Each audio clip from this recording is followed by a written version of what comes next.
George Wright, and he is Head of Internet Research and Future Services of BBC Research and Development. And he is going to talk about hybrid future, why broadcast and IP coexistence is key. That is what is here. So IP and broadcast coexistence with cutting edge. So he's going to talk about IP and broadcast coexistence with cutting edge ICT platforms. George, welcome here at CeBIT 2014. Thank you very much. Hello, everyone. Hope everyone's all right. What a big conference this is. I thought IBC was big. This is about 10 times bigger. So I am George Wright. I'm Head of Internet Research for the BBC.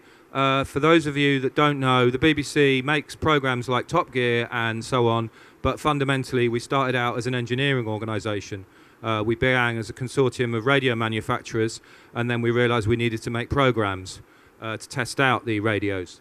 We then realised that the private sector wasn't as good at selling those programs as the public sector would be, so we became a not-profit corporation. So although we make Top Gear and a lot of TV programs, we have a large R&D function. Our R&D function has been around since about 1930. We helped invent a whole load of stuff that you'll use as part of your broadcast or IP systems. And we take part in a number of EU projects. And we do so for a number of reasons. The main thing is because we get to work with great collaborators. We don't see broadcasting or the internet as competition. We can compete on content, that's great. But if you compete on technical standards, then you end up with 19 different vendors who are all trying to sell you different things, and there can't be anything in common. So that's why we're trying to help shape the future internet in the same way that we shaped future broadcasting by working together in a number of different companies. Like these. Look at all those logos. Hello. Can you turn the gain up on this a bit, please? I'm having to hold it quite close to me. Do you give me a tiny bit more level? Thank you. 1, 2. Thanks. Okay. We've got aspect ratio problems. Woohoo!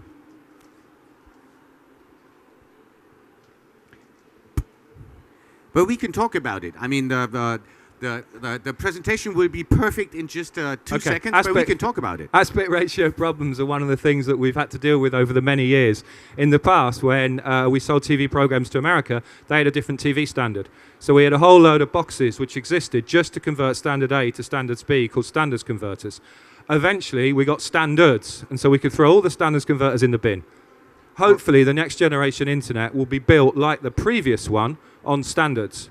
We see a whole load of vendors, and a whole load of them say things like, our thing's better because it's proprietary, and we say that means we can't test it. And they say, our thing's better because there's a load of secret sauce in it, and we say that means we can't benchmark it. So one of the reasons that we do projects like this is so we can have standards. Yay, back to where I was. So I think some of you that have been here, you've heard some of the approach of this project generally. I'm going to talk a bit about what we have been trying to get out of it, how the project has been going, and what the work package that the BBC helps lead is doing to help create what we think of as a hybrid future. So the project itself is one of 8 usage areas built on top of the overall FIPPP framework. It's a mixture of content providers, operators, SMEs, academia, and so on, and it is the second phase of a big, big project. It is user-focused. We think that R&D without a user is just engineers messing around in the back room. Now, that can be sometimes very useful, but increasingly, people are seeing innovation in front of them daily, from the websites they use, from their mobile phone operators, and so on. So in the olden days, broadcast research would involve disappearing off into a country house and coming back 10 years later with high-definition TV, which is great, but increasingly we need a more rapid approach to innovation, we need a more agile approach to innovation, and we need to take more risks. So how do we evaluate whether something's working or not? On this project and on good R&D, we put it in front of real users. So we're going to talk to you about some of the hypotheses and then talk about how we're testing those. So we're in a hybrid reality. Despite what you might think if you walked around a conference like this, most people still watch TV on a TV. Most people still listen to radio on a radio. We see 98% of viewing is still over broadcast networks. So if you say to me, but I watch all of my TV on Hulu or iPlayer or whatever, great, you are in a tiny minority. But that doesn't mean that old should equal old-fashioned and new should equal modern. We think that you can use the best of both approaches, and rather than either a lowest common denominator or a year zero. So if you take a kind of average high definition or standard definition multiplex, thinking about the sort of bit rate you'd need in order to deliver that, that sort of sustained throughput on today's internet realistically would be a pipe dream. And again, if you say to me, I've got a gig Ethernet at home, well done, you're in a minority. But the stuff on the right-hand side is the interesting stuff. The interesting stuff is where there's user interaction. So what we see as part of a number of different projects that we work on, and this one embodies a load of them, is that you can use linear broadcast or IP multicast or one-to-many, whatever you want to call it, for a lot of the content, and you use the back channel, the return path, the internet bit for the interesting stuff. We see that synchronizing multiple viewing sources, whether that is IP set-top box and a 3G, 4G or 5G mobile, or broadcast TV and IP data layer, is key. We see the same thing with broadcast radio and mobile handsets. This is becoming an emerging trend. We see that games makers are using console rendering and cloud computation. I have an incredibly healthy degree of skepticism towards the cloud. The cloud is a computer that you can't control. We see a lot of vendor hype from cloud providers. We see the cloud is very useful when we can switch between vendors. And one of the things we're trying to do this is evaluate different cloud providers and build different specific pieces of functionality to perform the specific needs that content has on the internet. In all honesty, there was a lot of skepticism about a content project built on the future internet. Wait a minute, no one uses the internet for content. Guess what? People don't upgrade their broadband speed at home because they want Internet of Things, much as that is great and fun. They don't upgrade their broadband speed at home because they want their fridge to talk to their shop. They upgrade their their internet at home because they want content. Content is what is driving internet innovation. It is what is driving new services. And as part of this project, we're trying to put that at the heart of the EU internet, of the new internet. You wouldn't know it, but a load of the stuff which is now ubiquitous in mobile telephony was invented in Europe. We see that it's key for Europe to help drive the next generation of the future internet. Otherwise, a load of it will be built on the West Coast. There will be no concept of public service. There will be no concept of different languages. This is why we're doing this project. If you take a look at just something simple like audio, where you don't actually have to do much heavy lifting in the device. You take an average handset, the battery life on a streaming service is 6 hours, 53 minutes, whereas if that was broadcast on FM, you'd get 48 hours, a 7 times longer battery life.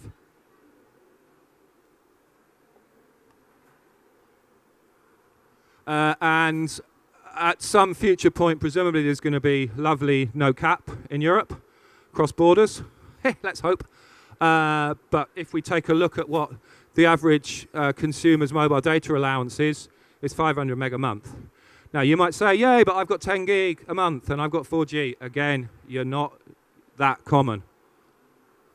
And emergencies. Sad to say, emergencies happen. And when they do, so far, existing internet infrastructures, mobile infrastructures, go very badly wrong. So, I've talked a bit about the premise and the hypothesis that we have about hybrid futures. We see that how people find and consume their content is changing. We see that increasingly people are using their mobile device while they're watching TV. And on this project, we've been developing technologies to enable a richer user experience using synchronized IP or otherwise connected devices. Synchronization is very difficult. Time is incredibly complicated. We have someone in our team who thinks about time almost constantly as it relates to broadcasting. Because latency for broadcast media is incredibly important. People will put up with a much slower connection. They will put up with a much lower quality connection. What they won't put up with one that stutters, and they won't put up with one that gets in super high quality, then drops down to low quality, then back up to high quality. So synchronization of services across devices in a non-vertically integrated system is incredibly important. And by vertically integrated system, I mean, if you go out to your cable operator today and buy a whole load of packages from them, or your satellite operator, or you go to a big technology company that has a fruit in it, if you go to them and you buy their stuff, it will probably all work well together. But that has two problems. The first is if you switch providers, or your provider decides they're not going to operate in your area anymore, you're left with a whole load of legacy kit. And the second problem for us as broadcasters and the content providers on this project is that we really don't want to have to end up making service X for platform Y and service Z for platform Y, and then we end up with a whole load of tiny, tiny, tiny platforms. And that doesn't work across Europe either. So what we're trying to do with this is bind together people with very different business models, but with a common aim, which is to make sure that platforms talk to each other and that you don't end up with a worse experience because you do or don't pay for content provider X or Y. We see that the creation and consumption of interactive content in a multi-screen environment is incredibly important. A load of our research has shown that people are using mobile devices in a non-mobile way. Most mobile use in the home is in the bedroom. So in the past, people would have had, when they graduated to, I don't know, 10, 12, 14, they would have had a TV in their bedroom. They don't get a TV in their bedroom now. They get a tablet. But what happens if they walk from the front room into the bedroom? Well, you say, obviously there's different latency when you're getting your content over DVB-S in the front room, and in the back room you're getting it over IP. That's what you tell your 6-year-old. So what we're attempting to do is build services which know where you are in the service. We can then push additional relevant content to the device. What this then means is we can build richer services using the correct backhaul for the correct piece of content. Right, I'm about halfway through, and I've got loads more than half to go. I don't think I can speed up. So I'm going to slow down a bit and miss out a few graphs. We've seen a bit about smart city stuff earlier. One of the things that we're attempting to do in this work package which we're leading is pull out the specific bits from the different other work packages which can then build to an experimentation, so we can test the stuff we're doing in the field with real users. I talked a little bit about how in the gaming sphere we're seeing content on a console and computation done in the cloud.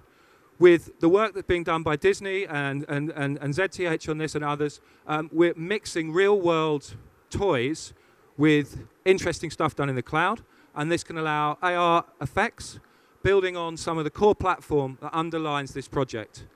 Conceivably, this means that we can have standardization when it comes to different toys, and standardization when it comes to the mixture of virtual world and real world. Because again, we don't want a world where there are a number of different competing standards. So if I take from my pocket, if I take my transport chip card, this is an example of where standards sort of work, but they also sort of don't. I've got 3 different transport chip cards for different metros. These all collide. They don't work together. They also all collide with my contactless cash card. So that's an example of where standardization has benefited the operators and the manufacturers, but not the consumers. So what we're attempting to do with this is to put the standardization in the right place. So by testing our stuff across all of Europe, we can test that things which are very common in one territory might not be so common in another. So the reason that the BBC is in a project like this is we're like an island, and our liaison with the European Union, unlike all other countries, it's not based in Brussels. We do our liaison with the European Union from London. That will show them. The benefit to us for this is that when we're selling our content across Europe, we hopefully will know that it will work on different services in different territories because users are the same. The services that they have might be different. This way we hope that we can build a future which is hybrid and that we can test it with a number of different business models. Because in the UK, for example, we have a whole load of DTT. That's almost unheard of in the Netherlands. In Germany, you have a number of different regional broadcasters. They have a number of different playout systems. But with this, we hope that we can build something which works across all of them. By having a number of different users and a number of different TV users, we think that building services which will work whether you're in the university dorm room with a gig a second or on a very slow 2 meg a second rural broadband link, we can build something which has value to all. So this is part of the key of universality of being a public service broadcaster, is we're trying to serve everyone without bringing the lowest common denominator. So the idea that a hybrid service can basically, where we've got the bandwidth on the extra IP stuff, we could conceivably do higher quality or super high definition or 4K, but that there's a basic service which operates across them, and we don't have to build new services for different platforms. That's the real key for us.